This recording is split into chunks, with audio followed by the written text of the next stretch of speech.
For 3 weeks, I was listed as a missing person by Interpol. Wow. When did this happen? In the mid-90s. Where were you? Had you actually disappeared? I was in Morocco. What were you doing there? I was on a bike ride in Spain. You were on a bike ride in Spain in Morocco. Can I have a moment to chat with my client? What happened was, I met someone in Spain on a train, a Moroccan man. Was this bike ride in Spain happening on the train? It was like, because I know that you get those Spanish bike rides on trains in Morocco. It's probably one of those. No, there was bad weather, and that's why I took the train from the north of Spain to the south of Spain, because apparently, according to the local newspaper, there was better, more agreeable bicycling weather. How did you then get into Morocco, though? That is because I met that Moroccan bloke on the train. Which Moroccan bloke? Yeah, does he have a name? I can't quite remember, but it was Mohammed or something. But Mohammed the Moroccan, you met on the train in Spain. He asked me if I wanted to join him to go to Morocco. And then I thought, well, I've never been outside Europe. In for a penny, in for a pound. So you were picked up by a strange Moroccan on a train and agreed to go back to Morocco with him. What's the worst that can happen? How did you find out that you were on the Interpol list? I realised only once I rang my parents, once I was back in Spain. And I rang my parents, and for them it was like someone found them from beyond the grave. So why didn't you ring your parents from Morocco? Because that man, that Mohammed, You remember Mohammed, don't you? Yeah. He was the man on the train. The Moroccan on the train. The Moroccan on the train who invited him back to his house. So and then when I was staying with Mustafa and his family... From what port did you leave Spain and into which port did you enter Morocco? Question. Well, we left Spain, if I remember correctly, from Algeciras and went over to Ceuta, which is one of the 2 Spanish enclaves in the north of Morocco. Good answer. I think you've just clutched victory from the jaws of defeat. How was it then resolved? How did you end up getting off of the list? Well, hang on a minute, we're jumping ahead here. Yeah. What the hell He's allowed to did you do that, in isn't he?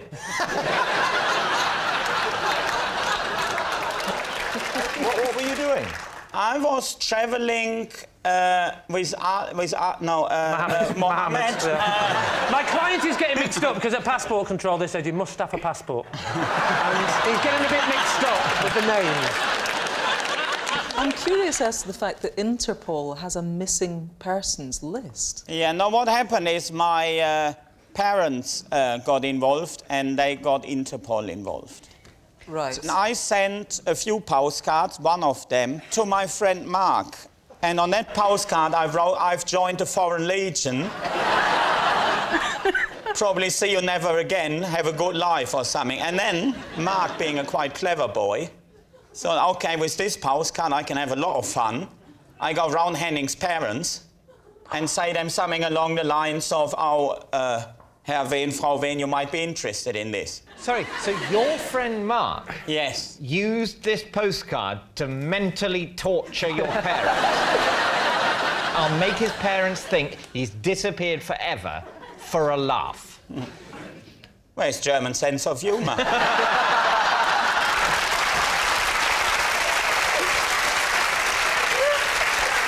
What do we know about this Moroccan chap who we're calling Mohammed? He hadn't been home for many, many years, and so we couldn't take the boat straight to Morocco. We had to go to one of the Spanish enclaves because he had to collect a suitcase full of books from a cafe in Ceuta.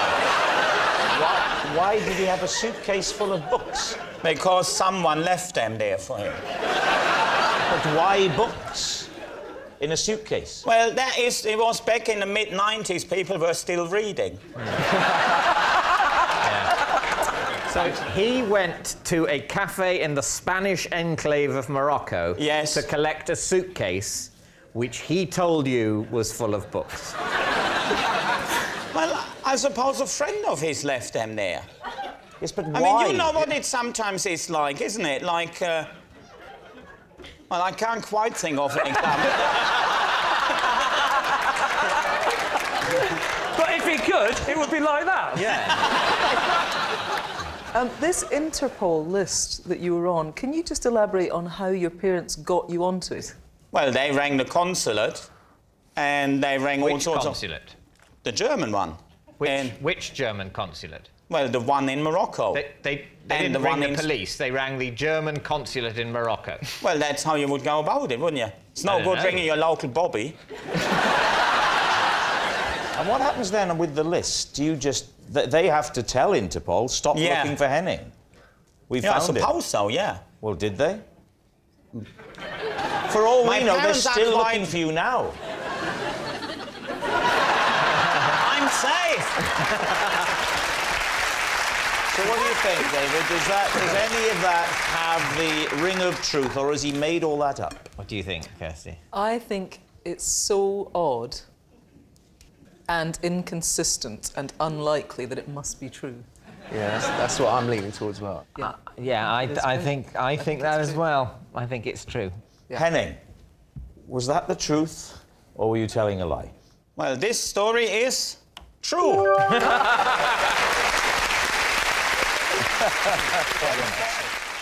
I was once arrested by border guards for illegally entering another country. David's team, what do you think? Which country? It was in the mid-90s. That's not a country. No. And it was in Eastern Europe, so they changed names very quickly. So I'm not sure. It was either Czech Republic or Czechoslovakia. I don't know which... You know what stage of its dissolution it was at. Yeah. And what was the problem? I didn't have my passport. Right. Where had you left your passport? At home. Who were you with, by the way? Were you on your own, or No, I was with a friend from back home, Pete. A friend from the pit? No, with a person called Pete. Is that his real name? Or is that a nickname? Pete. Oh, Pete. No, P-I-T. Oh, Pete. Oh, it's Pete. He's called Pete. Like Brad Pitt, but Pitt is his first name. Otherwise, I would say Pete. Yeah.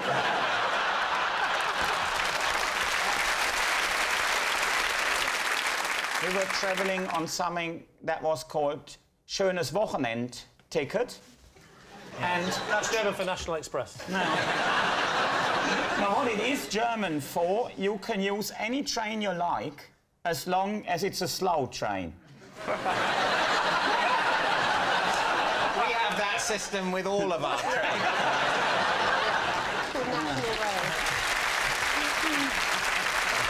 OK, so you get off the train at the border. You do. Is it at that moment you realise you don't have your passport? Yes. So we wanted to go into Czechoslovakia. So I didn't have my passport.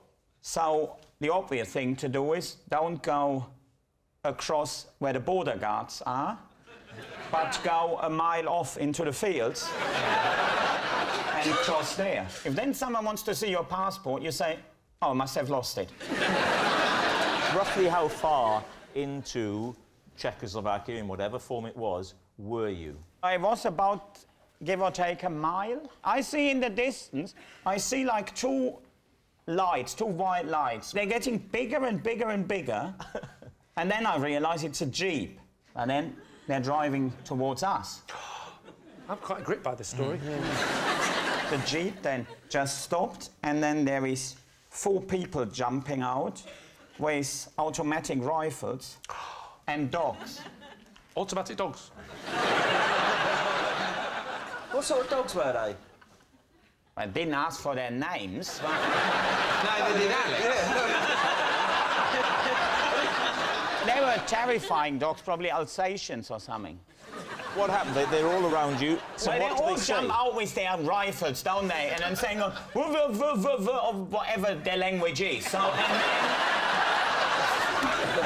and then we had to get in the Jeep, and when we were driving off into Czechoslovakia, and then we ended up in some woods. One of them jumps out, opens the gate, and I didn't even see was there. Then there is some little wooden hut. And was someone in there that spoke German. We even got on well with that fella, and our excuse was that we said, we had no idea that we crossed the border. Mm-hmm. Yeah. So, and then, well, they didn't fully buy it, but they knew there was little point executing us. What happens then? And now the funny story begins. They said, you'll have to pay a penalty. Oh, the Germans and penalties. That penalty... Never again, please. Then the Czechs drove us back to the German border, handed us over to the German border guards, and then they congratulated us on being the first illegal immigrants from Germany into Czechoslovakia. Well, there we are. David, what are you and your team thinking? It's the travel card thing. It just seems right. I think on an emotional level, having spent so long hearing that story, we need it to be true. Yeah. We need something. We need it to be true, Yeah. because a lot of our life went into that. So yes, you're going to say on that true? emotional level, I think we have to say true. You're saying it's true. Henning, truth or lie? Well, that story is actually true.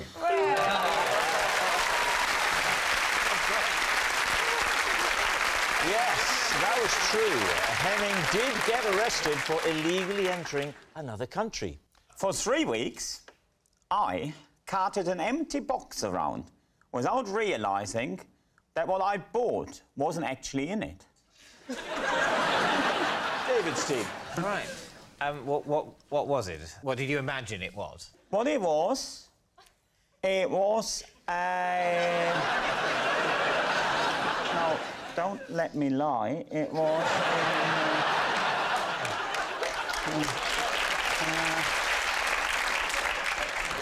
there was a plastic Christmas tree. That's what you thought was in there? Absolutely. For 3 weeks. But that's something you open quite quickly after buying it, a Christmas tree. No, it's about the suspense, isn't it? Christmas is all about suspense, and... I don't think it's all about suspense. Because, in general, when you buy a box that you think contains an artificial Christmas tree, you just assume that it does. You don't go, oh, I wonder if it's really in there.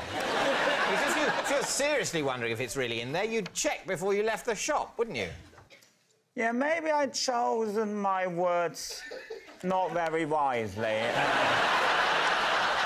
Some of it got lost in translation. Where did you buy it, by the way? At Argos. As you left the shop, did it not occur to you that it was quite light, this box? Yes, but what... Yeah, but now it gets interesting. No, because shortly before that, I'd started doing yoga to increase my... to improve my core strength. So I didn't think any of it. I thought in such good physical shape, I can lift that box without it straining me. The queues at Argos are huge. Yeah. How long was you in the queue for? For ages. So it was a few weeks later that you opened it, ready for Christmas. Nothing was in there. What happened next? Well, I kept the box, didn't I?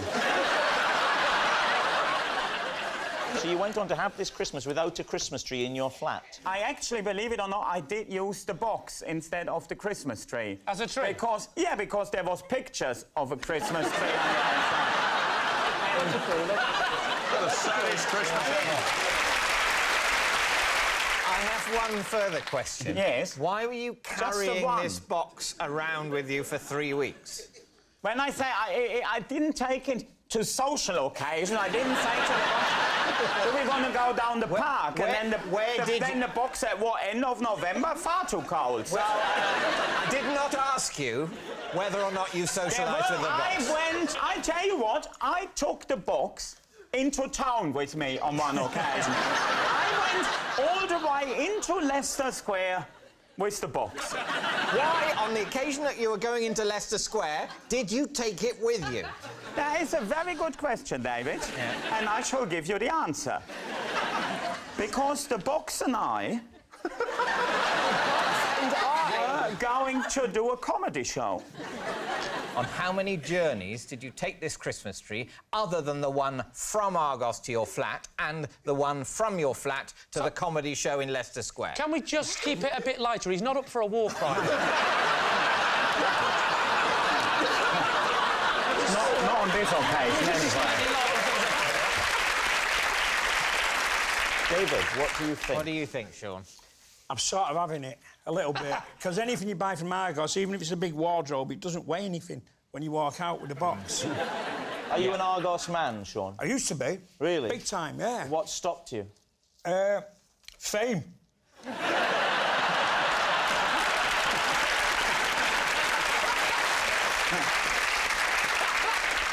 Tom? I think he's... I mean, it's a ridiculous story. But, I mean, he's a canny fella. So, should we go for true? Yeah. True? Yeah. We're going to say true. All right. Henning, truth or lie? This story is true. As a kid, my parents denied me chocolate, so every Easter, I had to run around the garden and hunt the Easter onion. The Easter onion, yes.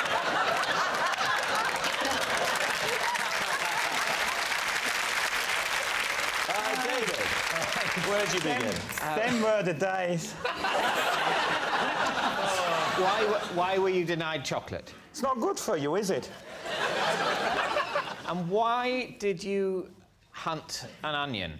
Why didn't you just say, I don't give a damn where that onion is. It's not a treat. Well, you do what you're told to do, innit? As a kid.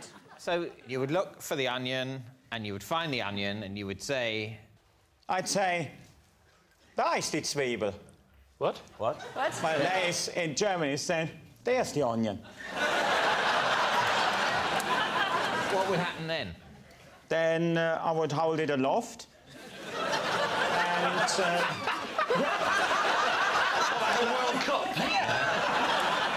At what point in your family's Easter celebrations would the onion hunt occur? Well, when on Easter Sunday. On Easter Sunday, in the morning on Easter Sunday... I would be out in the garden. So, but before your parents were up, you were already out there.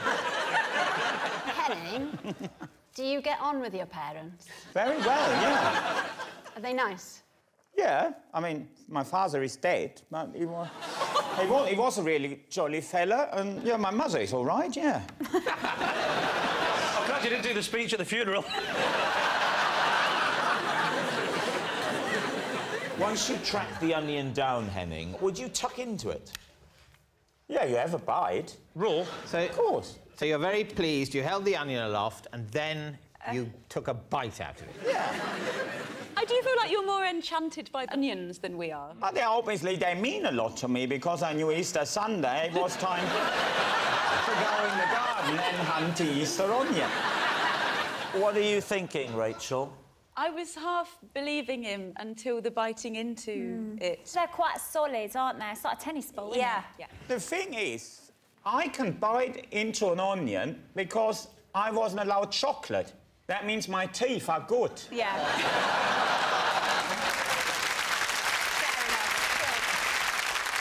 Would your mother and your father, when he was alive, would they share the experience? He would occasionally bite in an onion. You'd hold it aloft, they'd say, well done, little Henning. And they'd all... Look what Henning has done. And then... He's holding it aloft. Quick, quick. Get the camera. And then, would they also tuck into the onion? It was. Just thinking of that onion makes me eyes water.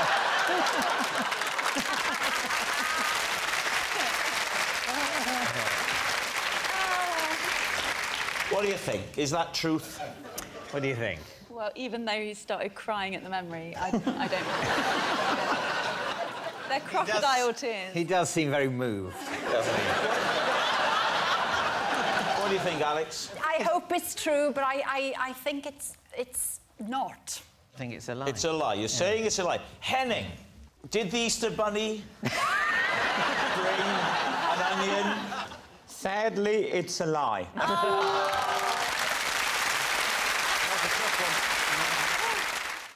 I once refused to use a dressing room because I could sense the aura of Derek Acora. David's team. Who's Derek Acora? Now, there's a lot riding on this. Well, he is like someone who can get in touch with the world that isn't there. The other side. He has a side. The other side, yeah. ITV. So... So, yeah, any questions? Yeah. Paint a picture. Where were you? I was in a theatre. Where? Stockport. I was working there that day. In what capacity? Well, they thought they had booked a stand-up comedian. I went into a dressing room, and that room felt ever so cold. It was Stockport. No, but not like temperature-wise. It felt like spooky cold. Oh, yes. Like, yes, but that's like what chilling. happens if you go into a room where there's a ghost. But Derek Acora is alive, is he not? He's just somebody who can speak to ghosts. Well, what happened was, I don't know who he speaks to or what, but... Or who he is. No, you are almost right, but you're wrong. As in, I've never seen him, but he was working in that place the day before. Ah. To describe the coldness of that room, the thermometer won't be any help. It was like all life was sucked out that room. Now you step in there and you think... Well, tell us what you were thinking, otherwise it won't work. No, it's like you step in there, I mean, it's like... Are you sure you weren't on stage and that was the audience? No, it was like, I can't really describe it. So you're in that... I know. In that dressing... I says to one of the people working there, I say, which dressing room was that Derek Acora in yesterday? And she said, I don't know, I died in 1742.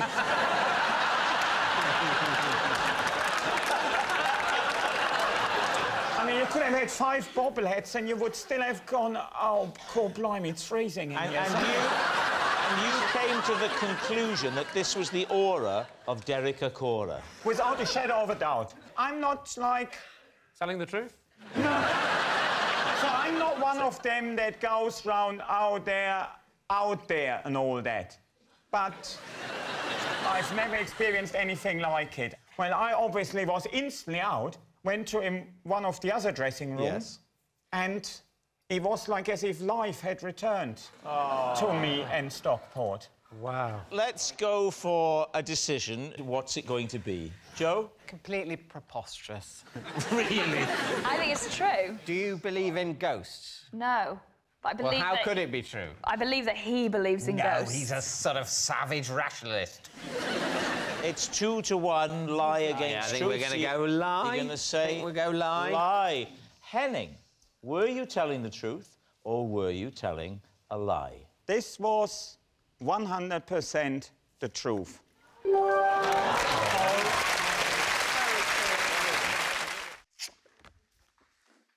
Because I already know what I look like. I do not have a single mirror in my house. Please, T. You don't own a mirror because you already know what you look like. Yeah, but none of us are looking in the mirror to remind ourselves what we look like. We're doing it to straighten our hair or brush our teeth. Well, you need to look in the mirror to brush your teeth. Yeah, I do, actually. I use a toothbrush. What about nasal hair and ear hair and things like that? Well, there is so many mirrors about, if you really want to know. Any old cafe or restaurant. Oh, right. Yeah. So you take a nasal clippers with you. Well, don't you know it? Can't you feel if you've got nasal hair or not? Well, yeah, but how do you get... Well, do you ever trim them with anything? You said, yeah, but I can't feel if I've got nasal hair or not. Do I need to see a doctor about that? I can't... Your nasal hair's massive. It's grown all over here.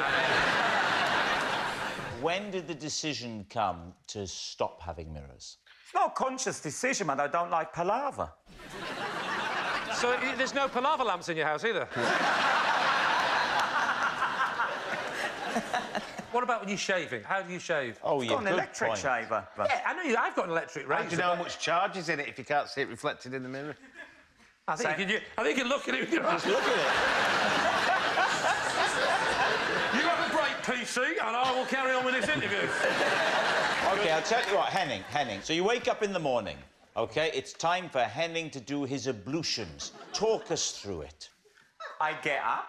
Are you pyjamaed or do you sleep naked? Halfway. Please tell me you don't just wear a pyjama top. No, I've got underpants and then usually no top on. You sleep in just your underpants? That's what I sleep in. In Henning's underpants. Come on, you get out of bed, what happens next? I'll have a shower. Right. Brush my teeth. You haven't had a little look at yourself to go, oh, dear, I don't look very good. When did you last look in the mirror and thought, oh, I didn't think I would look like this? Here's the thing, right? Your hair's, you know, it's in place. Yeah. Well, you're not just feeling each individual strand, are you? What do I need to do with my hair? Don't get me started. OK, what's it going to be? Truth or lie? Simon? I think it's a lie. It's got to be a lie. It's got to be a lie, yeah. So you're saying it's a lie? Yeah. OK, Henning, no mirrors in your house. True or lie? Absolutely true.